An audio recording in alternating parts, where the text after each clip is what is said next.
Drama की starting होती है हमारी फीमेल लीड के साथ जिसका नाम जिया है। वो अपनी कल्टीवेशन कंप्लीट कर लेती है और अपने मास्टर को बताती है कि अब उससे सारी पावर्स मिल गई है। तो वो अपने मास्टर से पूछती है कि क्या अब मैं माउंटेन से नीचे सिटी में जा सकती हूँ। मास्टर यहाँ पर जिया से काफी ज्यादा तंग हो गए होते हैं क्योंकि वो बहुत ज्यादा शरारती है और उनकी रिस्पेक्ट भी नहीं करती। तो वो बताने लगते हैं कि देखो अब तो मैं बहुत ही ओल्ड हो गया हूँ, तो अब टाइम आ गया है कि तुम्हें सेक्ट के लीडर की पोजीशन संभालनी चाहिए। तो जिया कहती है कि मास्टर आप फिक्र मत करो, मैं अपनी रिस्पॉन्सिबिलिटी लेने के लिए तैयार हूँ। तो जिया के मास्टर से बताने लगते हैं कि तुम्हारी जान को खतरा है, इसलिए तुम्हें यहाँ से जाने के बाद सिटी में यन जिंगचन नाम के बंदे को ढूंढना होगा। वो बहुत ही अच्छा लड़का है और वो तुम्हारी डेस्टिनी है। पर जिया तो अपने मास्टर की पूरी बातें सुने बिना ही यहाँ से निकल चुकी होती है और वो कहती है कि अच्छा तो जिंगचन नाम का बंदा ही है जो मुझे मारना चाहता है। तो ठीक है मास्टर, मैं इस प्रॉब्लम को सॉल्व कर दूंगी। वो तुरंत यहाँ से गायब जाती है और उसके मास्टर से बताने लगते हैं कि अरे मैं कह रहा था कि वो बंदा तुम्हारी डेस्टिनी है और वही बंदा तुम्हारी जान को खतरे में पड़ने से बचा सकता है। जिया सिटी के नजारे देखकर बहुत ज्यादा खुशी हो रही होती है और तभी यहाँ पर कोई कपल किस करने जा रहे होते हैं तो ये उनके बीच में भी आ जाती है। फिर हम इस ड्रामा के मेल लीड को देखते हैं जिसका नाम जिंगचन है। वो यहाँ पर अपनी मॉम से वीडियो कॉल पर बात कर रहा होता है और उसकी सेक्रेटरी उसका फोन पकड़ी होती है और जिंगचन मैडी की एक्टिंग करते हुए अपनी मॉम से कह रहा होता है कि मॉम आप जानती है ना कि मैं बहुत ज्यादा बीमार हूँ और 1 साल में मर जाऊंगा, तो आखिर कौन ही लड़की मुझे शादी करना चाहेंगी, लेकिन अगर अभी भी आप मुझे शादी करने के लिए फोर्स करेंगी तो मैं आपके आंखों के सामने मर जाऊंगा। और वो बस अपनी मॉम को दिखाने के लिए रोड पर जा रहा होता है मरने की एक्टिंग करने के लिए। और तभी इतने में उसी टाइम पे ट्रक आ जाती है और वो जिंगचन को हिट करने वाली होती है। हमारी जिया जो कि वहीं से गुजर रही होती है उसे इस बारे में पता लग जाता है कि किसी की जान खतरे में है, तो वो जल्दी से उसे बचाने पहुंच जाती है और जिंगचन को लेकर रोड के साइड में आ जाती है और उसे समझाने लगती है कि खुद की जान लेना बिल्कुल सही बात नहीं होती, तुम्हें पॉजिटिव रहकर अपनी लाइफ जीनी चाहिए। यहाँ पर जिंगचन की सेक्रेटरी आकर उसे कहने लगती है कि बॉस क्या आप ठीक तो हैं, और फिर वो जिया को बताने लगती है कि आपने गलत समझ लियो, मेरे बॉस मरने नहीं जा रहे थे। तभी जिंगचन उसे चुप कराकर जिया को सब बताने लगता है कि मैं 27 ईयर्स का हूँ और अभी भी सिंगल हूँ और मेरी मॉम चाहती है कि मैं शादी कर लूँ लेकिन मुझे कोई मिल नहीं रही। सेक्रेटरी सोचती है कि बॉस कितने झूठे हैं, ये तो खुद अपनी मॉम को शादी के लिए मना कर रहे। तो जिया कहती है कि अच्छा तो तुम इस बात से अपसेट थे। फिर वो इसे अपना ब्रेसलेट दे देती है और कहती है कि ये तुम्हें साइकोलॉजिकली ठीक रखेगा और तुम्हें अच्छा फील होगा। जिंगचन जिया से उसका नाम पूछता है तो वो अपना नाम बता देती है और फिर अपनी पावर्स का यूज करते हुए यहाँ से गायब हो जाती है। जिंगचन यहाँ पर उसका जेट उठा लेता है और सेक्रेटरी तो ये सब देखने के बाद काफी शॉक होती है और कहती है कि बॉस क्या वो भूत थी। पर जिंगचन कहता है कि नहीं, वो भूत नहीं बल्कि एक फेरी थी। जिंगचन को तो जिया काफी ज्यादा पसंद आ गई होती है और वो सोचता है कि मैं उसे ढूंढ के रहूंगा। दूसरी तरफ जिया की मॉम उसे कॉल करके ब्लाइंड डेट पर जाने के लिए बोल रही होती है, नहीं तो वो उसका जेट पेंडेंट उसे नहीं देंगी। फिर जिया यहाँ बाहर आ जाती है और सोचती है कि माउंटेन सिटी में आते ही मुझे यहाँ ब्लाइंडेड के लिए फोर्स किया जा रहा है। सच में मैं कितनी ज्यादा बेचारी हूँ। और मैंने सुनी हूँ कि जो मेरा ब्लाइंडेड है वो एक ओल्ड मैन है जिसे कि इनोसेंट लड़की चाहिए ना, तो अब मैं उसे दिखाऊंगी कि मैं इनोसेंट लड़की तो बिल्कुल नहीं हूँ। जिया ने जानबूझ के बैड गर्ल वाला गेटअप करी होती है और पहले से ही मेल मॉडल्स को हायर करी होती है। फिर हम देखते हैं कि जिया का वो ओल्ड मैन वाला ब्लाइंडेड जैसे यहाँ पर पहुंचता है तो जिंगचन की सेक्रेटरी उसे पकड़ के यहाँ से लेकर जाती है क्योंकि ये सारा जिंगचन का प्लान होता है, क्योंकि वो यहाँ पर जिया को ढूंढने के लिए आया है। जिंगचन के आते ही जिया समझती है कि उसका ब्लाइंडेड है, तो वो कहने लगती है कि मेरा ब्लाइंडेड काफी जल्दी आ गया। वो उसे दिखाने के लिए मेल मॉडल्स को टच करने लगती है। तभी जिंगचन उनसे कह देता है कि मुझे मिस जिया से बात करनी है तो तुम यहाँ से बाहर जाओ। तो जिया कहती है कि सब लोग साथ में रहो ना, हम लोग ज्यादा एंजॉय करेंगे। तो ये मॉडल्स यहाँ से जाने के लिए नहीं मानते और कहते हैं कि मिस जिया ने पैसे भरी है तो हम लोग यहीं पे रहेंगे। तो जिंगचन यहाँ पर उन लोग के लिए बहुत सारे पैसे पे कर देता है। इतने सारे पैसे लेकर ये तीनों के तीनों यहाँ से भाग जाते हैं और फिर जिंगचन जिया के पास बैठ जाता है और वो सोचती है कि क्या सच में यही मेरा ब्लाइंडेड है, ये तो कोई ओल्ड मैन नहीं है। वो सोचती है कि वैसे ये चाहे जो हो, मैं इसे अपने आप को रिजेक्ट करवा के रहूंगी। फिर वो उसे जानबूझ के टच करने लग जाती है और उसे पूछती है कि तुम्हारा नाम क्या है। जैसे ही जिंगचन इसे अपना नाम बताता है तो ये सुनकर वो कहती है कि तुम्हारा नाम तो बहुत ही जाना पहचाना है। पर फिर उसे याद आता है कि उसके मास्टर ने उसे जिंगचन के बारे में बताए थे। तो ये सोचती है कि अच्छा तो ये वही बंदा है जो कि मुझे मारना चाहता है, ये तो मेरा दुश्मन है और मैंने एक्सपेक्ट नहीं करी थी कि मैं अपने दुश्मन से इतनी जल्दी मिल लूंगी। कोई बात नहीं, मैं आज ही इसे रास्ते से हटाती हूँ। फिर कहती है कि मुझे हमारी शादी के बारे में डिस्कस करना है। तो ये शौक होकर कहता है कि शादी, ये कुछ ज्यादा ही जल्दी नहीं होगा, अभी तो हम मिले। देखो ऐसा करते हैं कि पहले हम एंगेजमेंट कर लेते हैं और फिर शादी के बारे में सोचेंगे। ये सुनकर जिया शॉक हो जाती है। तो ये कहता है कि तुम्हें क्या हो गया, अभी तो तुम मुझसे बहुत ज्यादा सेटिस्फाइड थी, क्या अब तुम्हें रिग्रेट हो रहा है। तो जिया कहती है कि बिल्कुल नहीं और वो वापस से अपने बैड गर्ल वाले मोड में आ जाती है और कहती है कि लेकिन एंगेजमेंट से पहले मुझे तुम्हारा टेस्ट करना है। और वो सोचती है कि इसे होटल रूम में ले जाने के बाद मैं इसे मार दूंगी। जिंगचन सोचता है कि इसने मेरी जान बचाई है और मेरे पास इसे देने के लिए पैसे के अलावा कुछ नहीं है, अगर इसे मेरी बॉडी भी चाहिए तो ये भी कोई नामुमकिन नमकीन चीज नहीं, फिर वो हाँ कह देता है। फिर जिया और वो होटल आ जाते हैं और यहाँ पर वो उसकी वाइन में कोई जहर मिला देती है ताकि वो पीते ही मर जाए। पर जिंगचंग को कुछ होता ही नहीं क्योंकि वो जहर नहीं बल्कि वो ड्रग होता है। जिया सोचती है कि आखिर उसे कुछ हुआ क्यों नहीं, तो वो स्मेल करने लगती है और फिर उसे भी नशा चढ़ने लगता है। फिर जिंगचंग जिया को होश में लाने लगता है और उसे पूछता है कि क्या तुम ठीक हो। तो ये कहती है कि तुम्हारा चेहरा मुझे जाना पहचाना लगता है, क्या हम लोग पहले कहीं मिल चुके हैं। तो ये कहता है कि क्या तुम्हें मैं याद नहीं हूँ, आज तुमने मेरी जान बचाई थी। फिर दोनों ही नाइट स्पेंड कर लेते हैं। नेक्स्ट मॉर्निंग जब जिया को होश आता है तो वो काफी ज्यादा शॉक होती है और सोचती है कि आखिर मैं ऐसा कैसे कर सकती हूँ, और उसे गुस्सा आती है कि जिंगचंग तुम मेरी इनोसेंस मुझे वापस करो, नहीं तो मैं तुम्हें छोड़ूंगी नहीं क्योंकि फ्यूचर में तुम मुझे मार दोगे, इसलिए मैं अब तुम्हें जिंदा नहीं रहने दे सकती हूँ। और फिर वो कोई अपना दूसरा जहर निकालती है और उसके ऊपर वो पाउडर डाल देती है, पर उसे फिर भी कुछ होता नहीं है। तो ये सोचती है कि क्या ये एक्सपायर हो चुका है।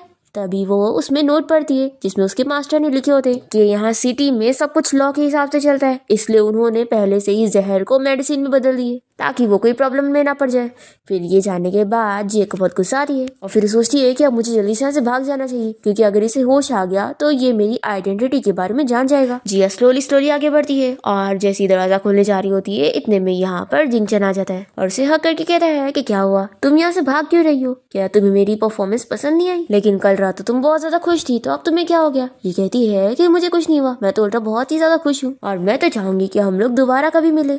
और फिर सोचती है कि आखिर मैं ये सब क्या कह रही हूँ। जिंगचन कहता है कि कोई और दिन का वेट क्या करना, हम अभी चल के शादी कर लेते हैं और फिर तुम जितना चाहो उतना मेरे साथ खेल सकती हो। और वो सोचता है कि आखिर मैं अपने दिल की बातें कैसे बोल रहा हूँ, ऐसे कहीं ये मुझसे डर के ना भाग जाए। जिया कहती है कि आखिर तुम ये सब क्या कह रहे हो। और फिर वो कहती है कि लेकिन मुझे तुम्हारी ये सारी बातें बहुत पसंद आई। और फिर ये समझ आ रही है कि ये सब उस मेडिसिन की वजह से हो रहा है कि ये लोग अपने दिल की बातें बोल दे रहे हैं। तो ये सोचती है कि आखिर इसका असर कब जाएगा। फिर जिंगचंग नीचे बैठकर जिया को प्रपोज करने लग जाता है और उसे बताता है कि आज जब तुमने मेरी जान बचाई थी मैं तब भी से तुम्हें देखते के साथ ही लाइक करने लग गया हूँ, इसलिए प्लीज मुझे शादी कर लो, मेरी जो $1 ट्रिलियन की प्रॉपर्टी होगी वो मैं तुम्हें दूंगा। तो जिया कहती है कि तुम अपनी सारी प्रॉपर्टी मुझे दोगे, आखिर तुम इतने अच्छे हो। तो जिंगचंग से बताने लगता है कि एक्चुअली मुझे एक स्ट्रेंज डिजीज है और मेरे पास सिर्फ 1 साल का टाइम बचा है और मैं आज अपनी जान देने जा रहा था, पर मैंने एक्सपेक्ट नहीं किया था कि मुझे तुम मिल जाओगी। देखो अगर तुम मुझसे शादी करोगी ना तो मैं वसीयत करके जाऊंगा कि मेरी सारी प्रॉपर्टी मेरे जाने के बाद तुम्हारी होगी और तुम ये समझ लेना कि तुमने जो मेरी जान बचाई हो ये उसके लिए कंपेंसेशन है। जिया सोचती है कि ये तो कितना अच्छा ऑफर है, 1 ही साल में मैं इससे भी छुटकारा पा लूंगी और साथ ही साथ मुझे इतनी प्रॉपर्टी मिल जाएगी तो मैं तो बहुत ही अमीर हो जाऊंगी। फिर वो उसे तुरंत ही पूछती है कि हस्बैंड आखिर हम शादी कब करने वाले। फिर जिया अपनी मॉम को इस बारे में कॉल करके बता देती है कि वो अपने ब्लाइंड डेट के साथ मैरिज सर्टिफिकेट लेने के लिए जा रही है। तो उसकी मॉम बहुत ही खुश होती है, पर तभी उन्हें रास्ते में जिया का असली वाला ब्लाइंड डेट मिल जाता है और वो उसे देखकर पूछती है कि तुम यहाँ पर क्या कर रहे हो, तुम तो जिया के साथ मैरिज सर्टिफिकेट लेने के लिए कोर्ट गए हुए थे ना। तो ये कहता है कि आप ये क्या बात कर रही है, मैं तो अभी आपकी बेटी से मिला भी नहीं हूँ। फिर जिया की मॉम तो डर जाती है कि आखिर फिर जिया किसके साथ कोर्ट गई है मैरिज सर्टिफिकेट लेने के लिए। दूसरी तरफ हम देखते हैं कि जिया तो जिंगचंग के साथ कोर्ट की तरफ जा रही होती है और यहाँ पर ये सोच रहा होता है कि क्या मुझे जिया को पहले सब बता देना चाहिए कि मैं इसका ब्लाइंडेड नहीं हूँ, मुझे नहीं लगता कि ये मुझसे इतनी गुस्सा होगी। तभी तुम्हें जिया रुक जाती है और से कहती है कि देखो अब हम शादी करने जा रहे हैं तो हमें कुछ चीजें पहले ही क्लियर कर लेनी चाहिए। मैं तुम्हें बता दूं कि मैं कैसे टाइप की पर्सन हूँ, मैं सच में पैसों की बहुत ज्यादा लालची हूँ और मुझे काम करना बिल्कुल पसंद नहीं है, तो इसलिए मैं शादी के बाद कोई काम नहीं करूंगी और तुम मुझे कुछ नहीं बोल सकते। तो जिंगचंग कहता है कि मुझे तो कोई प्रॉब्लम नहीं है, तुम्हें शादी के बाद कोई काम करने की जरूरत नहीं, उल्टा मैं तुम्हें सर्व करूंगा और अगर तुम्हारी और भी कोई शर्त है तो तुम मुझे बता सकती है। तो जिया कहती है कि सबसे इम्पोर्टेंट बात ये कि मुझे झूठ बोलने वाले लोग बिल्कुल पसंद नहीं। तो ये कहता है कि अगर तुम्हें कोई झूठ बोले तो तुम उसके साथ क्या करोगी। तो ये कहती है कि मैं उसे तोड़ दूंगी और वो मैजिक से दीवार को ब्रेक करके उसे दिखाती है और ये तो डर जाता है। और फिर वो जिया से कहता है कि तुम फिक्र मत करो, मैं तुमसे कभी झूठ नहीं बोलूंगा। तभी यहाँ आसमान में अचानक से बिजली चमकने लग जाती है और जिया सोचती है कि आखिर मेरी लेफ्ट आईलिड भी इतनी क्यों हिल रही है, कहीं ऐसा तो नहीं कि इस शादी में कुछ प्रॉब्लम है। फिर वो सोचती है कि चलो मैं कैलकुलेट करती हूँ, पर तभी जल्दी से जिंगचंग उसे रोक देता है और उसका हाथ पकड़ के पूछने लगता है कि तुम्हें मेरी दी हुई रिंग पसंद आई ना। तो वो शाय हो जाती है और कहती है कि तुम मुझसे क्यों पूछ रहे हो, चलो हम लोग मैरिज सर्टिफिकेट लेने के लिए चलते। फिर ये सोचता है कि अच्छा हुआ मैंने इसे रोक दिया, मैं अभी अपनी शादी के बीच में कोई भी प्रॉब्लम आने नहीं दे सकता हूँ। फिर दोनों जब फोटो खिंचवाने जाते हैं तभी फोटोग्राफर के भी कैमरे में कुछ प्रॉब्लम हो जाती है और फिर जब मैरिज सर्टिफिकेट के लिए दोनों साइन करने लगते हैं तो जिया जैसी साइन करने जाती है तो उसकी पेन की इंक खत्म हो जाती है। स्टाफ उसे दूसरा पेन देती है तो उसकी भी इंक खत्म हो जाती है और ऐसे ही कोई भी पेन काम नहीं करते। जिया को बहुत ही गड़बड़ी फील होने लगती है कि आखिर मैरिज सर्टिफिकेट लेने में इतनी प्रॉब्लम क्यों आ रही है। तभी जिंगचंग उसका हाथ पकड़ के साइन करने में हेल्प करने लगता है और कहता है कि तुम फिक्र मत करो, मैं तुम्हारा बहुत ख्याल रखूंगा, तुम मुझसे शादी करो। और वो उसे साइन करवा देता है और फिर तभी इतने में जिया को उसकी मॉम की कॉल आ जाती है और वो इस बारे में बताना चाह रही होती है कि वो किसी गलत पर्सन के साथ मैरिज सर्टिफिकेट लेने गई है। पर सिग्नल खराब होने की वजह से जिया को ये बात ठीक से समझ ही नहीं आती और वो कॉल कट कर देती है। फिर हम देखते हैं कि जिया की मॉम उसके ब्लाइंड डेट के साथ यहाँ कोर्ट पहुंच जाती है और तभी ये लोग स्टाफ को बातें करते हुए सुनते हैं कि ये लड़की कितनी बेचारी है जो कि जिस बंदे से शादी करने आई है वो बहुत ही बीमार है और मरने वाला है। जिया की मॉम ये सुनकर गुस्सा हो जाती है कि वो बंदा मेरी बेटी को चीट कर रहा है। फिर वो यहाँ जिया को बताने के लिए आ जाती है कि उसके साथ मैरिज फ्रॉड हो रहा है। और तभी यहाँ टाइम पर जिनचंग का गार्ड जिया की मॉम को पकड़ के यहाँ से लेकर चला जाता है और जिया जैसी पीछे मुड़ती है तो वो देखती है कि यहाँ पर कोई नहीं है। तो वो इसे कहने लगती है कि ऐसा कैसे हो सकता है, मुझे अब मेरी मॉम की आवाज सुनाई दी थी लेकिन वो यहाँ पर नहीं है। फिर जिया जिनचंग से इस बारे में पूछने लगती है कि वैसे मैरिज फ्रॉड क्या होता है। तो ये डर रहा होता है और कहता है कि तुम ये क्या बात कर रही हो। ये कहती है कि मैंने अभी किसी के मुंह से मैरिज फ्रॉड का नाम सुनी तो मैं जानना चाहती हूँ कि इसका क्या मतलब होता है। जिया की मॉम यहाँ चिल्लाने में लगी होती है ताकि उस तक आवाज पहुंच जाए और गार्ड उन्हें यहाँ से पकड़ के लेकर चला जाता है और जिनचंग जिया को समझाने लगता है कि तुमने ठीक से रेस्ट नहीं करी हो ना, इसलिए तुम कुछ भी सोच रही हो। फिर स्टाफ इन दोनों का मैरिज सर्टिफिकेट इन लोग को दे देती है और हैप्पी वेडिंग विश करती है। फिर जिनचंग जिया को लेकर अपने घर आ जाता है और अपनी मॉम से मिलवाता है और बताता है कि मॉम ये मेरी वाइफ है। तो जिनचंग की मॉम से बात करने के लिए साइड में लेकर जाती है और उसे कहती है कि मुझे इस बात से कोई प्रॉब्लम नहीं है कि तुमने एक फ्लैश मैरिज करे हो, लेकिन क्या इस लड़की को इस बारे में पता है कि तुम्हें बीमारी है। तो जिया जल्दी से यहाँ पर आ जाती है और कहती है कि ऑफ कोर्स आंटी मुझे ये पता है, तभी तो मैं इसके साथ हूँ। जिनचंग की मॉम कहती है कि तुम बिना आवाज कर यहाँ पर कैसे आ गई। तो ये कहती है कि आंटी मेरी स्किल्स बहुत ही अच्छी है और मेरी प्रैक्टिस लेवल का तो ये बेसिक है। तो जिनचंग की मॉम ये सुनकर पूछती है कि क्या तुम त्यांचंग स्कूल की स्टूडेंट हो। तो जिया कहती है कि नहीं, मैंने तो इस बारे में सुनी भी नहीं हूँ।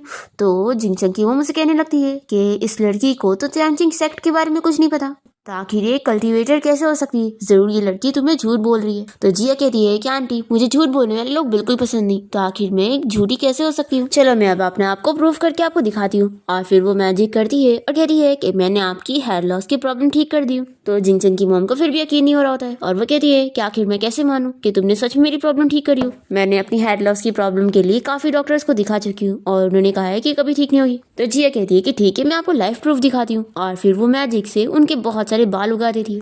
जिसके बाद तो जिनचंग की मॉम को यकीन हो जाता है और वो जिया से बहुत खुश होती है और कहती है कि अच्छा तो तुम्हें सच में मेडिकल स्किल्स आती है, फिर तो तुम मेरे बेटे की बीमारी को भी तो ठीक कर सकती हो। तो जिया हंसती है और कहती है कि इसकी बीमारी कभी ठीक नहीं हो सकती और वो मन में सोचती है कि ये मेरा दुश्मन है, आखिर मैं इसकी हेल्प क्यों करूं। तो जिनचंग कहता है कि मॉम आप जिया के लिए मुश्किलें मत खड़ी करो, वैसे भी काफी सारे एक्सपर्ट डॉक्टर ने बोल चुके हैं कि मेरी बीमारी कभी ठीक नहीं हो सकती। और फिर जिनचंग को खांसी आने लगती है और उसके मुंह से खून निकलता है। तो ये देखकर जिया पूछती है कि क्या तुम ठीक हो। तो ये कहता है कि मेरी फिक्र मत करो, अब तो मुझे आदत हो चुकी है। जिया को बहुत बुरा लग रहा होता है और वो सोचती है कि मुझे तो इसकी जान बचानी चाहिए, लेकिन अगर मैं इसकी जान बचाऊंगी तो ये एक दिन तो मुझे मार देगा, तो अगर इसकी जान बचेगी तो मेरी जान खतरे में होगी, तो आखिर अब मैं क्या करूं। तभी जिनचंग कहता है कि तुम फिक्र मत करो, मैं जितना जल्दी मरूंगा उतनी जल्दी मेरी प्रॉपर्टी तुम्हें मिलेगी और तुम इसमें अगर खुश हो तो मैं भी खुश हूँ। जिया सोचती है कि आखिर इतनी अच्छी बातें कैसे कर रहा है, सच में क्या मेरा दुश्मन इतना बुरा नहीं है। जिया सोचती है कि पहले मुझे पता करना होगा कि क्या ये सच में मुझे मारना चाहता है, अगर नहीं तो मैं डिसाइड करूंगी कि मुझे इसकी जान बचानी चाहिए या नहीं। फिर हम देखते हैं कि जिया की मॉम जिनचंग के घर के अंदर घुस जाती है और सोचती है कि वो झूठा लड़का यहीं पर रहता है जिसने मेरी बेटी को फंसाया हुआ है। तभी इतने में यहाँ पर जिनचंग के गार्ड्स बहुत बड़ा पत्थर लेके आ रहे होते हैं और जिया की मॉम को धक्का लग जाता है और वो यहीं पर ही गिर जाती है। और गार्ड्स ये पत्थर लेके जैसे अंदर आते हैं तो इस पत्थर को देखकर जिया पूछने लगती है कि आखिर ये क्या है। गार्ड बताने लगता है कि ये मिस्टर जिनचंग की तरफ से आपके लिए गिफ्ट है और वो सच में आपके लिए बहुत ही ज्यादा सीरियस है। पर जिया तो गुस्सा हो जाती है कि इस पत्थर को मैंने कितनी मेहनत से माउंटेन पर लेकर गई थी और आखिर वो यहाँ पर इसे कैसे ला सकता है, सच में वो मुझसे बदला ही ले रहा है। फिर एक गार्ड से कहती है कि तुम मेरी एक हेल्प करो। दूसरी तरफ हम देखते हैं कि जिनचंग जिया के मास्टर से कॉल पर बात कर रहा होता है और उसने ये पत्थर उनसे खरीदा होता है अपनी वाइफ को खुश करने के लिए। फिर जिया यहाँ गुस्से में बैठी होती है, तभी जिनचंग यहाँ पर आकर उससे पूछता है कि क्या तुम्हें मेरा गिफ्ट पसंद नहीं आया। मैंने स्पेशली उस स्टोन को यहाँ पर लेकर आया क्योंकि मैंने सुना है कि तुम जैसे कल्टीवेटर्स को अपनी पावर्स की प्रैक्टिस करनी होती है। तो जिया सोचती है कि क्या इसने सच में मुझे खुश करने के लिए सब किया, पर फिर अपने आप को समझाती है कि नहीं, ऐसा नहीं हो सकता, ये मेरा दुश्मन है। और फिर वो इसी गुस्से में कहती है कि आज रात तुम मेरे रूम में नहीं सोओगे और ऐसा बोलकर वो चली जाती है। फिर रात में हम देखते हैं कि जिया जब अपने रूम में सो रही होती है तभी इतने में यहाँ पर जिनचंग छुरी लेकर आया होता है और जिया उसकी आवाज सुन लेती है और जल्दी से उसे पकड़ लेती है। तो ये कहता है कि वाइफ की मैं हूँ। तो ये पूछती है कि आखिर आधी रात को तुम चुपके से मेरे रूम में क्या कर रहे हो। तो जिनचंग यहाँ पर उसे एप्पल दिखा के आई लव यू कहता है। जिया सोचती है कि पक्का मुझे यहाँ पर मारने आया था और अब एक्टिंग कर रहा है कि ये कुछ नहीं कर रहा था। फिर जिनचंग पूछता है कि वाइफ मैं भी क्या यहाँ पर सो सकता हूँ। तो ये हाँ कहती है। तो ये खुश जाता है और तभी वो देख लेता है कि यहाँ पर विंडो खुला हुआ है। तो कहता है कि मेरा वेट करो, मैं विंडो बंद करके आता हूँ। तभी हम देखते हैं कि जिया की मॉम विंडो चढ़कर यहीं पर ही आ रही होती है, पर तभी जिनचंग विंडो बंद कर देता है और जिया की मॉम के चिल्लाने की आवाज सुनकर ही सोचता है कि आखिर आवाज किसकी थी।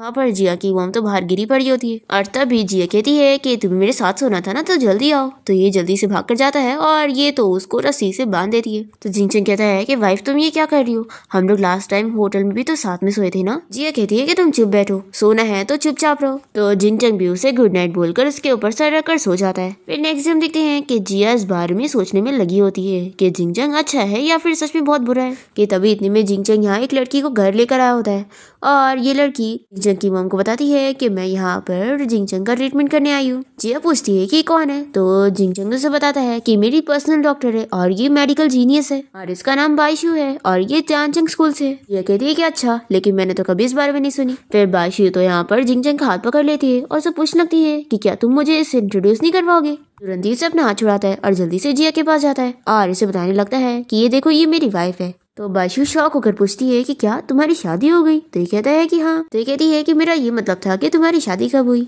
तो जिंगचंग बताता है कि हमने आज ही अपना मैरिज सर्टिफिकेट लिए।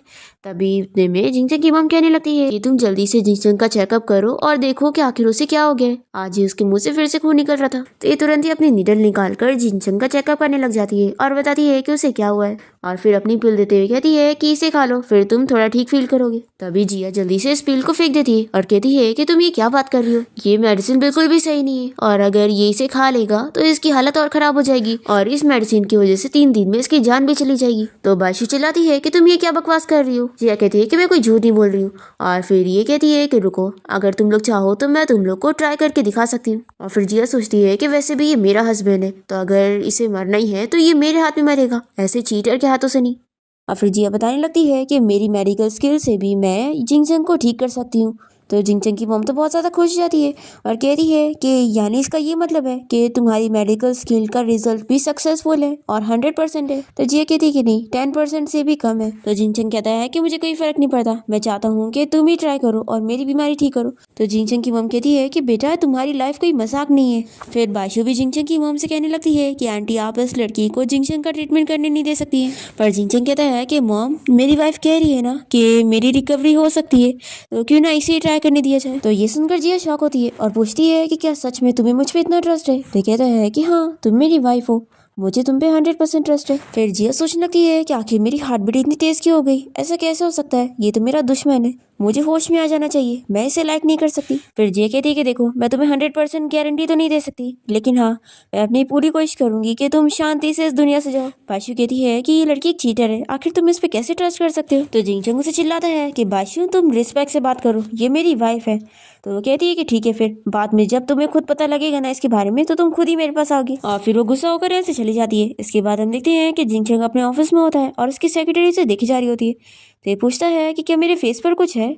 तो ये कहती है कि बॉस, मुझे आपसे कब से पूछना था कि आपके सर पे से स्मोक क्यों निकल रहा है। तो जिंगचंग कहता है कि अच्छा, तो ये बात थी, मुझे तो लगा कुछ और है। अरे मेरी वाइफ ने मुझे बताई है कि मेरे अंदर का जो जहर है वो डिटॉक्सीफाई हो रहा है। फिर ऐसे ही 1 हफ्ता बीत जाता है और बाइशू जिंगचंग के घर के बाहर पहुंचती है और ये सोचती है कि 1 हफ्ता हो गया लेकिन जिंगचंग ने अभी तक मुझे कॉन्टेक्ट नहीं किया। मुझे बिल्कुल बिलीव नहीं है कि वो लड़की क्या उसे ठीक कर देगी, ऐसा हो ही नहीं सकता। इतने में यहाँ पर जिया की मामा जाती है और कहती है कि क्या तुम मेरी हेल्प कर सकती हो मुझे अंदर ले जाने में, मुझे अपनी बेटी से मिलना है। तो बाइशू कहती है कि आप मुझसे दूर हो जाओ, आखिर आप हो कौन और मुझसे क्यों बातें कर रही हो, और आपकी बेटी का मुझसे क्या लेना देना है। तो ये कहती है कि ठीक है, कोई बात नहीं, तुम मुझे अंदर नहीं लेके जाओगी तो, लेकिन क्या तुम मेरी बेटी जिया को इस बारे में बता सकती हो कि उसने रॉन्ग बंदे से शादी कर ली है। तो बाइशू कहती है कि अच्छा, तो तुम्हारी बेटी का नाम जिया है, फिर आंटी आप आराम से मुझे सारी चीजें बताओ।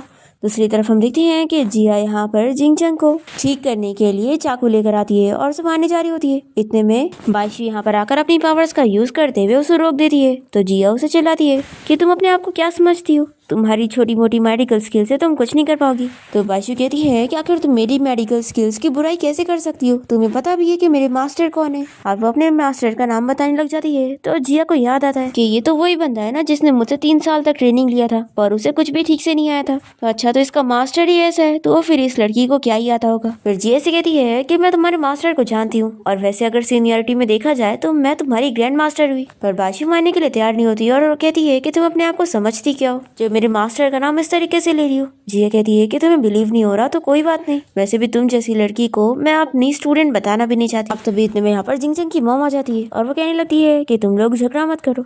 तो बाइशू कहती है कि आंटी आप एकदम सही टाइम पर आइए, ये लड़की यहाँ पर एक तो लीडर बनने का प्रिटेंड कर रही है और साथ ही अभी जिंगचंग को मारने वाली थी। वो तो अच्छा हुआ मैं टाइम पर पहुंच गई, नहीं तो आज ये क्या ही कर चुकी होती। तभी जिंगचंग कहता है कि मेरी वाइफ मुझे कभी कुछ नहीं करेगी। तो बाइशू कहती है कि जिंगचंग तुम इस लड़की से फूल मत बनो, ये तुम्हें अभी मारने वाली थी। तो जिया कहती है कि मुझ पे झूठे इल्जाम मत लगाओ।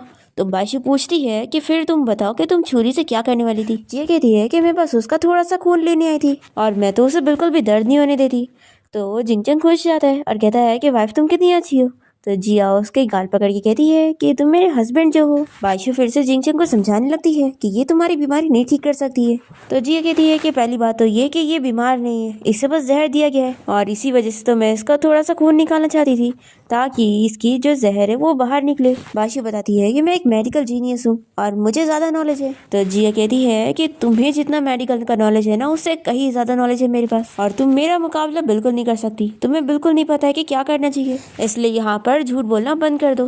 तभी जिंगचंग की मम बताने लगती है कि बाइशू ने ही अब तक जिंगचंग का ट्रीटमेंट करी है और उसी की वजह से आज जिंगचंग इतना ठीक है। फिर बाइशू कहती है कि देखो मैंने तुम्हें बताई ना कि मैं जो ट्रीटमेंट कर रही हूँ उससे वो बिल्कुल ठीक हो रहा है। तो जिया कहती है कि तुम जो इसका ट्रीटमेंट कर रही हो ना उससे वो आज तो ठीक लग रहा है लेकिन 3 महीने बाद पैरालाइज हो जाएगा। ये सुनकर जिंगचंग की मम शॉक हो जाती है और बाइशू चिल्लाने लगती है कि तुम मेरे ऊपर झूठा इल्जाम नहीं लगा सकती। फिर जिया अपना मैजिक का यूज करके इसे यहाँ से घर से बाहर निकाल देती है। फिर नेक्स्ट सीन में हम देखते हैं कि जिंगचंग अपनी कंपनी पहुंचता है और जैसी मीटिंग में वो आता है तभी यहाँ पर उसके मुंह से फिर से खून आने लगता है। तो ये देखकर एम्प्लॉयज परेशान हो जाते हैं। तो जिंगचंग सभी से कहता है कि कोई बात नहीं, मेरी वाइफ ने मुझे बताई है कि ये चीज नॉर्मल है। फिर इसके बाद जिंगचंग जब अपने ऑफिस में आता है तो उसकी सेक्रेटरी कहती है कि बॉस अब आप पहले से काफी बेटर लग रहे हैं। तो जिंगचंग जिया की तारीफ करता है कि मेरी वाइफ एक मिरेकल डॉक्टर जो है तो उसने ही मेरा ट्रीटमेंट करी है। तो ये सुनकर सेक्रेटरी सोचती है कि अच्छा मिरेकल डॉक्टर तो सिर्फ एक ही है जिसका नाम बाइशू है, तो लगता है वही बॉस की वाइफ भी है। फिर जिंगचंग अपनी सेक्रेटरी को ऑर्डर देने लगता है कि तुम मेरी वाइफ के लिए गिफ्ट तैयार करो, 1 हफ्ते बाद मेरी वाइफ और मेरी 1 मंथ एनिवर्सरी है। फिर जिंगचंग बेहोश होने लगता है तो सेक्रेटरी कहती है कि बॉस मैं जानती हूँ ये चीज भी नॉर्मल होगी ना, आपने कहा था कि पिछली बार मैं कुछ ज्यादा ही रिएक्ट कर रही थी। तो जिंगचंग कहता है कि नहीं मेरी वाइफ ने तो मुझे इस बारे में कुछ बताया नहीं है। तो सेक्रेटरी जल्दी से टेंशन लेती है और उसे जल्दी से हॉस्पिटल लेके जाती है। फिर जिंगचंग की मम हॉस्पिटल में परेशान हो रही होती है, तभी इतने में यहाँ पर उसके ग्रैंडपा पहुंच जाते हैं और पूछने लगते हैं कि उसकी बीमारी तो ठीक हो रही थी ना, तो आखिर अब उसे क्या हो गया। बाइशू कहने लगती है कि आंटी मैंने कहा था ना कि वो लड़की बस एक फ्रॉड है और वो बस जिंगचंग की प्रॉपर्टी के लिए उसे शादी कर रही है। और देखा जिंगचंग ने जो उस पर बिलीव किया था उसने उसके साथ क्या करी, मैंने आपको पहले ही बोली थी, अब आपको भी बिलीव हो गया होगा कि वो सच में चीटर है। और फिर बाइशू ग्रैंडपा को अपनी बातों में लेने की कोशिश करती है कि ग्रैंडपा आप तो जानते हैं ना कि मैंने कितनी मुश्किलों से जिंगचंग की बीमारी को ठीक करी थी और देखो अब उस लड़की ने क्या हाल कर दी कि अब वो हॉस्पिटल में एडमिट है। फिर ग्रैंडपा गुस्सा करने लगते हैं कि उस लड़की को जल्द से जल्द घर से बाहर निकालो और उसका और जिंगचंग का डिवोर्स भी करवा दो। अब तभी इतने में जिया यहाँ भागते हुए पहुंचती है और कहती है कि मुझे अंदर जाना है तभी मैं जिंगचंग को ठीक कर पाऊंगी। फिर ग्रैंडपा उसे रोकने के लिए आगे बढ़ते हैं तो जिया अपने मैजिक का यूज करके उन्हें पीछे करती है और कहती है कि मैं आपसे लड़ना नहीं चाहती हूँ, मैं तो बस जिंगचंग को ठीक करना चाहती हूँ। ग्रैंडपा कहने लगते हैं कि तुम एक झूठी हो और मुझे पता चल गया कि तुम बस एक फ्रॉड हो और कुछ भी नहीं। तो जिया कहती है कि ऐसा कुछ भी नहीं और वो अपने मास्टर का नाम बताने लग जाती है। तो ये कहते हैं कि रुको मैं तुम्हारे मास्टर से अभी कॉल करके पूछ लेता हूँ कि तुम सच में उन्हें जानती भी हो या नहीं। फिर जिंगचंग के ग्रैंडपा जिया के मास्टर को कॉल करके उसका नाम बताकर पूछते हैं तो जिया के मास्टर मानने के लिए तैयार नहीं होते और कहते हैं कि मैं तो किसी जिया नाम की लड़की को नहीं जानता हूँ। और मास्टर यहाँ पर सोचते हैं कि लगता है उसने वहाँ पर कोई प्रॉब्लम क्रिएट कर दी है और मैं तो बहुत ही स्मार्ट हूँ कि मैंने बताया ही नहीं कि मैं सच में जिया को जानता हूँ, जरूर वो किसी प्रॉब्लम में फंस गई होगी और बहुत सारे पैसे देने होंगे। और फिर मास्टर यहाँ पर जिया का नंबर भी ब्लॉक कर देते हैं ताकि वो उन्हें कॉन्टेक्ट ना कर पाए। फिर जिया जैसे ही मास्टर को कॉल करने लगती है तो सोचती है कि अच्छा तो मास्टर ने मेरा नंबर क्यों ब्लॉक कर दिया। फिर बाइशू कहती है कि अब तुम एक्टिंग करना बंद कर दो, हम अच्छी तरीके से जानते हैं कि तुम कोई लीडर नहीं हो, इसलिए अभी भी टाइम है, तुम अगर नील डाउन होकर माफी मांगोगी तो हम लोग तुम्हें माफ कर देंगे। ये कहती है कि मेरा टाइम वेस्ट करना बंद करो, मुझे जल्दी से जिंगचंग के पास जाना है उसकी जान बचाने के लिए। जिया यहाँ पर जिंगचंग की मॉम को भी समझाने लगती है कि मैं उसे हर्ट कैसे कर सकती हूँ, मैं उसकी वाइफ हूँ, इसलिए आप मुझ पे ट्रस्ट करो। बाइशू कहती है कि तुम चुप हो जाओ, तुम हमें फूल नहीं बना सकती हो। और फिर ये जिंगचंग के मॉम और ग्रैंडपा को सब बताने लगती है कि ये लड़की इतनी बड़ी फ्रॉड है, इसने बस जिंगचंग के पैसे के लिए उससे शादी करी है और इसने अपनी मॉम को बोली है कि ये तो बस उसके मरने का वेट कर रही है ताकि उसकी सारी प्रॉपर्टी ले सके और इसका ब्लाइंड डेट तो इसका वेट कर रहा है कि कब जिंगचंग की सारी प्रॉपर्टी लेकर आएगी। जिया कहती है कि तुम कितना झूठ बोलोगी। तो बाइशू कहती है कि मैं जानती थी कि तुम इतनी आसानी से नहीं मानोगी, इसलिए मैं यहाँ पर पहले से एविडेंस लेकर आई हूँ। और फिर ये यहाँ पर जिया के ब्लाइंड डेट को बुलाती है, जो कि यहाँ पर आते के साथ ही जिया के ऊपर इल्जाम लगाने लगता है कि तुम अब पलट क्यों रही हो। तुम ही ने मुझे बोली थी ना कि तुम अपने उस रिच हस्बैंड के सारे पैसे लेकर मेरे साथ चलोगी। जिया कहती है कि बकवास करना बंद करो, मैं तो तुम्हें जानती भी नहीं हूँ।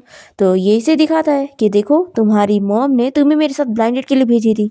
वो तो अच्छा हुआ ये मेरे पास प्रूफ है, नहीं तो तुम तो मानने के लिए तैयार नहीं होती कि मैं तुम्हारा ब्लाइंड डेट था। जिया शॉक होती है और कहती है कि आखिर तुम्हारे पास मेरी इन्फॉर्मेशन कैसे, और मुझे अच्छी तरीके से पता है कि मेरा ब्लाइंड डेट तो जिंगचन है। ये सुनकर जिंगचन की मॉम बताने लगती है कि मैंने कभी तुम्हारी और जिंगचन की ब्लाइंड डेट अरेंज करी ही नहीं। जिया को बहुत ज्यादा शौक लगता है और वो याद करती है कि जिंगचन ने उसे बताया था कि वही उसका ब्लाइंड डेट है, यानी कि ये झूठ था। बाशु कहती है कि अब तुम्हारी बातों में कोई नहीं आएगा, तुम बस एक झूठी हो जो कि जिंगचंग को पैसे के लिए फंसा रही थी, और तुम दो लोग को एक साथ डेट कर रही थी। जिया का ये ब्लाइंडेड तो जिया के बारे में सब झूठ झूठ बोले जा रहा होता है, तो ये उसे अपनी मैजिक पावर का यूज करके बेहोश कर देती है और कहती है कि अभी मुझे ये फालतू बकवास नहीं करनी है, मेरे पास टाइम नहीं है, मुझे उसे रेस्क्यू करने जाना है। और फिर जिया यहाँ पर अपनी पावर्स का यूज करने लग जाती है, पर तभी इतने में यहाँ पे डॉक्टर खुद ही बाहर आ जाते हैं और वो बताते हैं कि वो जिंगचंग की जान नहीं बचा पाए। तो ये सुनकर जिंगचंग की मॉम रोने लग जाती है और जिया से कहती है कि तुम ही ने मेरे बेटे को मारी हो, मैंने तुम पे कितना ट्रस्ट की थी और तुमने ये क्या करी, तुम मेरे बेटे को वापस लाओ। जिया बहुत अपसेट हो जाती है और सोचती है कि आखिर मुझे इतना बुरा क्यों लग रहा है। तभी यहाँ पर जिंगचंग के ग्रैंडपा और बाइशू से चिल्लाने लग जाते हैं।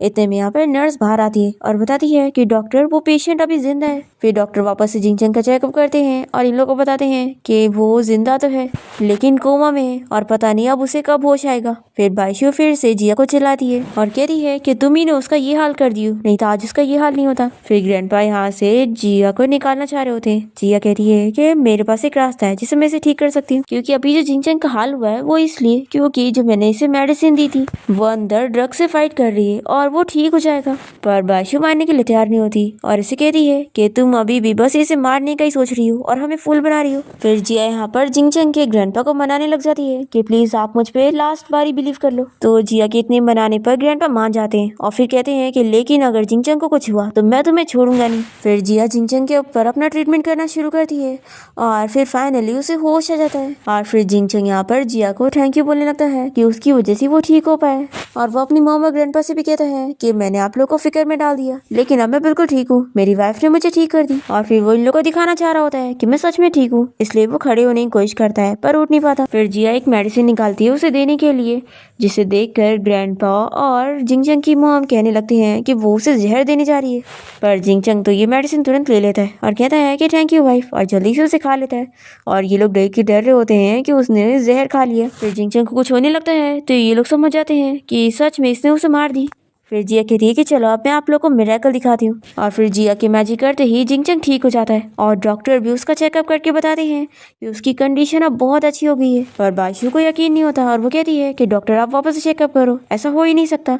तो डॉक्टर कहती है कि कितनी बार भी चेकअप कर लो रिजल्ट सेम आएगा कि मिस्टर जिंगचंग अब ठीक हो चुके। फिर बाइशू फिर से जिया को चिल्ला रही होती है तो जिंगचंग उससे कहता है कि अब बस बहुत हो गया, अगर तुम दोबारा मेरी वाइफ को बुली करोगी तो अच्छा नहीं होगा, और हाँ मैं तुम्हें बता दूं कि अब से तुम मेरी पर्सनल डॉक्टर नहीं हो। तो बाइशू कहती है कि मेरे जाने के बाद पता नहीं और क्या क्या करेगी, वैसे भी आप सभी ने देखा था कि इसके पास पहले से कोई और मैन है।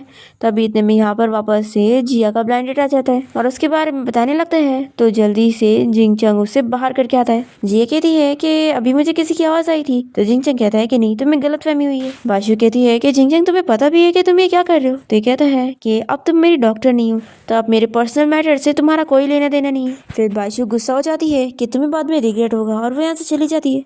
फिर जिंगचंग के मॉम और ग्रैंडपा भी यहाँ से चले जाते हैं। तो जिंगचंग यहाँ पर सर दुखने की एक्टिंग करता है और जिया को अपने क्लोज करके कहता है कि तुम्हें अब मुझे ठीक करना चाहिए। पर तभी इतने में जिया उसे रोकती है और कहती है कि पहले हमें इस बारे में बात करना चाहिए कि ये ब्लाइंड डेट का क्या है। और वो कहती है कि रुको, मैं अभी इस वक्त अपनी मॉम को कॉल करके पूछती हूँ कि तुमने मुझे चीट कर और चीट करके शादी की है। फिर जिंगचंग तो बहुत ज्यादा डर जाता है और जिया तुरंत ही अपनी मॉम को कॉल लगा देती है। तभी वो कहता है कि ठीक है मैं मानता हूँ और मैं तुम्हें सब बता रहा हूँ। पर फिर जिया इसे बताती है कि मेरी मॉम कह रही है कि वो वैकेशन पर है और फिर वो सोचता है कि ये सब उसकी सेक्रेटरी ने करी होगी। हमें फ्लैशबैक में दिखाते हैं कि जिंगचंग की सेक्रेटरी जिया की मॉम के पास पहुंचती है और उन्हें बहुत सारी वैकेशन का ऑफर देती है और तुरंत ही गार्ड्स उन्हें पकड़ के यहाँ से लेकर चले जाते हैं। दूसरी तरफ जिया यहाँ सोच में पड़ी होती है कि आखिर ऐसे कैसे उसकी मॉम अचानक से ट्रेवलिंग के लिए चली गई। तभी जिंगचंग उसे कहने लगता है कि अरे तुम्हारी मॉम को घूमने का मन कर रहा होगा और वैसे नेक्स्ट वीक ऑक्शन पार्टी है और मैं सोच रहा हूँ कि वहाँ पर मैं हमारी रिलेशनशिप के बारे में अनाउंस करूँ। फिर उसके बाद जिंगचंग अपनी सेक्रेटरी से बात करने जाता है जो कि उससे बताती है कि उसके कहने के हिसाब से उसने सारे शॉप्स में 90% का ऑफर लगा दिए और वो बिल्कुल फिक्र ना करे क्योंकि जिया की मॉम शॉपिंग में काफी एंजॉय कर रही होंगी। जिंगचंग कहता है कि आज के ऑक्शन के बाद मैं अपनी वाइफ को सारा सच बता दूंगा और फिर वो उसे पूछता है कि मैंने जो तुम्हें गिफ्ट सीक्रेटली तैयार करने के लिए बोला था वो रेडी है कि नहीं। तो सेक्रेटरी कहती है कि आपकी वाइफ का गिफ्ट रेडी है। फिर इसके बाद जिंगचंग यहाँ से चला जाता है और फिर यहाँ पर बाइशू आई होती है और सेक्रेटरी उसे देखकर जिंगचंग की वाइफ समझ लेती है। फिर नेक्स्ट सीन में हम देखते हैं कि जिया अपने माउंटेन वाले ड्रेस पहन के ऑक्शन पार्टी के लिए पहुंच जाती है और सोचती है कि वो बहुत ही स्पेशल लग रही होगी, पर सेक्रेटरी गार्ड उसे अंदर नहीं लेते और उसे भिखारी कह रहे होते। तो वो कहती है कि ये मेरा स्पेशल ड्रेस है। सेक्रेटरी गार्ड उसे दिखाते हैं कि उसने सच में भिखारी वाले कपड़े पहने हैं क्योंकि जो पीछे भिखारी खड़े उन्होंने भी ऐसी ड्रेस पहने। फिर जिया यहीं पर ही खड़ी होती है। तभी इतने में यहाँ पर जिंगचंग के अंकल किसी मास्टर को लेकर आए होते हैं जो कि जिया को देखते के साथ ही समझ जाता है कि उसके पास भी पावर्स है। तो वो अपनी पावर्स का यूज करके उसके ऊपर मैजिक करने लगता है, पर जिन इंसेक्ट को वो उसे मारने के लिए फेंकता है जिया तो उन्हें उठा लेती है और सोचती है कि वाह ये तो मेरे ट्रेजर्स हैं। फिर जिंगचंग के अंकल अपने मास्टर के साथ मिलकर इस बारे में बात कर रहे होते हैं कि वो यहाँ पर जिंगचंग से बदला लेने के लिए है। तभी जिया बीच में आ जाती है और कहती है कि मेरा और आप लोगों का गोल सेम है, मैं भी यहाँ पर जिंगचंग से बदला लेने आई हूँ। तो जिंगचंग के अंकल पूछते हैं कि तुम्हारा और उसका क्या रिलेशन है। तो ये बताती है कि मैं उसकी वाइफ हूँ। ये सुनकर तो वो शॉक हो जाते हैं,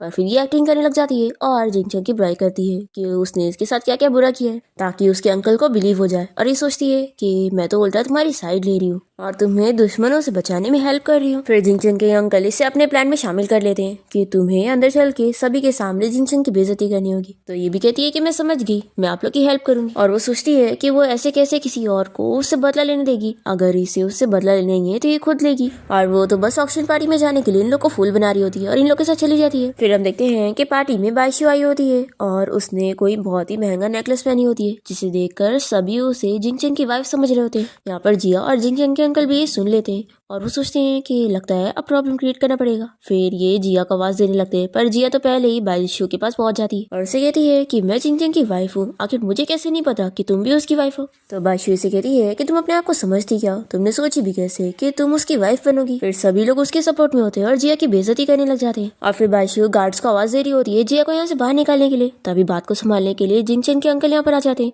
और कहते हैं कि लगता है मेरा नेफ्यू हर जगह अपनी गर्लफ्रेंड बनाते रहता होगा। और वो जिया से पूछते हैं कि अगर तुम सच में जिंगचंग की वाइफ हो तो कुछ प्रूफ दिखाओ, क्या तुम्हारे पास मैरिज सर्टिफिकेट है। तो ये कहती है कि आखिर मैं मैरिज सर्टिफिकेट के हर जगह लेके घूमूंगी, लेकिन हाँ मेरे पास कुछ और एविडेंस है, मैं जानती हूँ कि उसकी बॉडी पर बर्थ मार्क कहाँ पर है। और जिया की बात पर कोई बिलीव नहीं करता क्योंकि बाइशू उन लोग को अपनी बातों में ले लेती है। और फिर वो जिया के क्लोज जाकर कहती है कि यहाँ पर तुम्हारी बातों पर कोई बिलीव नहीं करने वाला, और ये देखो ये नेकलेस मुझे जिंगचंग ने दिया है और वो मुझसे शादी करने वाला है। जिया जब ये सुनती है तो इसे जिंगचंग के ऊपर बहुत गुस्सा आता है और ये गुस्से में जोर से चिल्लाती है तो यहाँ पर पूरी जमीन ही हिलने लगती है। और फिर ये बाइशू से उसका नेकलेस छीन लेती है और उसे अपनी मैजिक से तोड़ देती है। तो सभी लोग उसे कहने लग जाते हैं कि इतनी महंगा नेकलेस उसने तोड़ दी, आखिर वो अपने आप को समझती क्या है। फिर बाइशू यहाँ पर जिया के ऊपर अपना गुस्सा निकालने लगती है तो जिया भी उसका हाथ रोकती है। फिर इन दोनों की फाइटिंग देखकर सभी को बहुत ही मजा आ रहा होता है और जिंगचंग के अंकल भी बहुत ही खुश हो जाते हैं और वो सोचते हैं कि भिखारी लड़की की एक्टिंग तो कितनी अच्छी है, मैंने सोचा नहीं था कि इतनी अमेजिंग एक्टिंग करेगी। फिर यहाँ पार्टी में जिंगचंग की सेक्रेटरी पहुंच जाती है और बाइशू से कहने लगती है कि देखो ये लड़की यहाँ पर कैसे प्रॉब्लम क्रिएट कर रही है, इसे यहाँ से बाहर निकालो। फिर सेक्रेटरी यहाँ पर बाइशू को जिंगचंग की वाइफ कह रही होती है तो सभी कहते हैं कि ये लड़की सच में फ्रॉड थी और बाइशू ही मिस्टर जिंगचंग की वाइफ है। अब तो उनकी सेक्रेटरी पर्सनली यहाँ पर आके बता रही है। जिया सेक्रेटरी से पूछती है कि अगर तुम इसे जिंगचंग की वाइफ कह रही हो तो मैं कौन हूँ। तो ये कहती है कि मुझे कैसे पता होगा, तुम बस यहाँ पे प्रॉब्लम क्रिएट करने आई हो ना, रुको मैं सेक्रेटरी गार्ड को बोलकर तुम यहाँ से बाहर निकालती हूँ। फिर जिया सोचने लगती है कि लड़की जिंगचंग की सेक्रेटरी है और ये भी बाइशू को उसकी वाइफ कह रही है, तो यानी कि इसका ये मतलब है कि जिंगचंग मुझे धोखा दे रहा है। फिर ये जिंगचंग की सेक्रेटरी से कहती है कि तुम जिंगचंग को यहाँ पर बुलाओ, मैं उसे सवाल करना चाहती हूँ कि ये सब क्या चल रहा है। तो सेक्रेटरी चिल्लाती है कि तुम अपने आप को समझती क्या हो कि मेरे प्रेसिडेंट यहाँ पर तुम्हें देखने के लिए आएंगे। पर फिर यहाँ पर जिंगचंग के अंकल भी कहने लगते हैं कि जिंगचंग को यहाँ पर बुलाना जरूरी है ताकि सभी को सच पता लगे। तो ये कहती है कि ठीक है मैं अभी बॉस को कांटेक्ट करती हूँ। पर बाइशू इसे मना करने लगती है कि नहीं उसकी जरूरत ही नहीं है, मैं इस लड़की से खुद ही निपट लूंगी। और फिर बाइशू सोचती है कि अब मैं इसका चेहरा ही अगली कर दूंगी तो जिंगचंग इसे कभी पसंद नहीं करेगा। और फिर ये अपनी कोई मेडिसिन जिया के ऊपर डालने जा रही होती है, पर जिया उसकी मेडिसिन उसी के ऊपर डाल देती है। और तभी इतने में यहाँ पर जिंगचन पहुंच जाता है और बायशू जल्दी से उसके पास जाने लगती है और कहती है कि तुम अच्छा हुआ टाइम पर पहुंच गए, देखो सभी को बता दो कि तुमने ये नेकलेस मुझे दिया है और मैं ही तुम्हारी वाइफ हूँ। तभी जिंगचन जल्दी से उसे दूर करता है और कहता है कि तुम कौन हो, क्योंकि यहाँ पर बायशू का फेस तो अगली हो चुका होता है। और फिर वो यहाँ पर जिया को चिल्लाने लगती है कि तुमने मेरे फेस का क्या करी। तो जिया कहती है कि ये मैंने नहीं करी, जो मेडिसिन तुम मुझ पे डालने जा रही थी वो तुम पे चली गई है। और फिर जिया जिंगचन से इस बारे में पूछती है कि आखिर बायशू और उसके बीच में क्या चल रहा है। जिंगचन के अंकल भी उसकी बुराई करने लगते हैं कि तुम दिखने में तो इतने डिसेंट लगते हो, पर मुझे पता नहीं था कि तुम अपनी वाइफ के होते हुए भी दूसरी गर्लफ्रेंड बना रहे हो। तो जिंगचन क्लियर करता है कि मेरे और बायशू के बीच में कुछ भी नहीं चल रहा है। तो बायशू कहती है कि जिंगचन तुम ऐसा कैसे बोल सकते हो, तुमने मुझे नेकलेस भी दिया था, तो इसका क्या मतलब है। तो जिंगचन कहता है कि मैंने ये नेकलेस तुम्हारे लिए नहीं दिया था। अब सेक्रेटरी ये सब सुनने के बाद समझ जाती है कि उससे गलतफहमी हो गई। फिर वो तुरंत ही कहती है कि बॉस मुझसे गलती हो गई, आपने आपकी वाइफ को नेकलेस देने के लिए कहा था और मैंने मिस बायशू को आपकी वाइफ समझ ली थी। फिर अंकल भी शॉक हो जाते हैं कि जिया जिंगचन की रियल वाइफ है। जिंगचन कहता है कि मेरी वाइफ हमेशा से ही जिया थी और जिया है और वही रहेगी, और बायशू से मेरा कोई रिलेशन नहीं है। और ये बायशू को भी चिल्लाता है कि आगे अगर तुमने मेरी वाइफ को कभी परेशान की तो मैं तुम्हें छोड़ूंगा नहीं। फिर यहाँ पर सभी लोग जिंगचन को बताने लगते हैं कि बायशू एक तो उसकी वाइफ बनने का भी प्रिटेंड कर रही थी और साथ ही साथ उसकी वाइफ की भी बेइज्जती कर रही थी।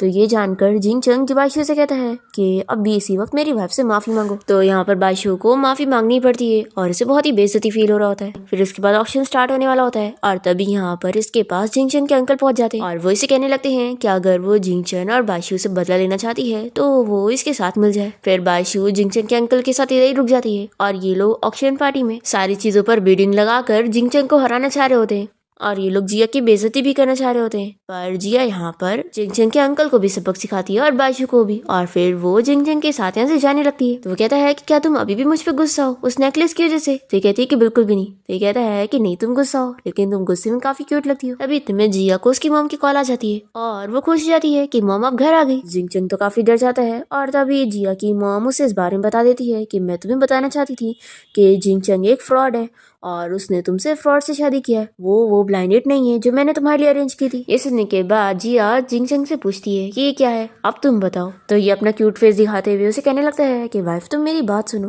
तभी जिया की हार्ट बीट तेज जाती है और सोचती है कि जब भी मैं इसे देखती हूँ तो इसकी बात में आ जाती हूँ। और फिर ये ब्लैक पेन से इसके मुंह पे बहुत सारी ड्राइंग कर देती है और कहती है कि अब ठीक है, अब मेरा गुस्सा शांत है।